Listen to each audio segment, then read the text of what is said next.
Well, it's unfortunate that one person is driving the narrative during a time when we have 15 million unemployed, we have 2 wars abroad, we have an uncertain position in the world, we have failing schools, we have the most important election of my lifetime in the 2012 election cycle. The fact that, some moron can stand up and make a comment like that, first of all, it's outrageous. Second of all, the fact that we are spending so much time discussing it makes it even worse. I mean, you give a major foreign policy speech today, as I did, and the questions that come after the foreign policy speech are more focused on religion as opposed to our place in the world. This does not help the American people come to terms with the choices that they have in the 2012 election cycle. And as far as I'm concerned, let's stick to the big issues that really matter and leave religion off the table. Last I looked, that wasn't a prerequisite or a requirement for the presidency. Which is a fair point, and I want to get to your foreign policy, your domestic policy in a moment. But what do you say to some of your fellow Republican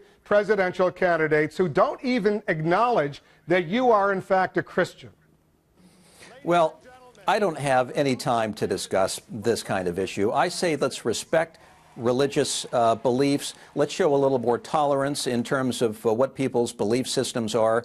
Thomas Jefferson got it right when he spoke about tolerance for religions and the fact that they wouldn't play a role in American politics. And here we sit over 200 years later spending more time than it's worth on this very subject. Let's stick to the core issues that affect this nation and our position in the world and regaining our competitive core in the 21st century and leave the rest of this to the side. I suspect, and I know you, Governor, that if one of your supporters, someone who introduced you at a major policy conference, were to say awful things about another Republican presidential candidate, you would distance yourself very, very quickly from that pastor or someone else, and you would run away as quickly as you can. Are you concerned that Rick Perry, who was introduced by this pastor at the Values Voter Summit, is really not distancing himself, challenging, going after this pastor in a way that you probably would like him to?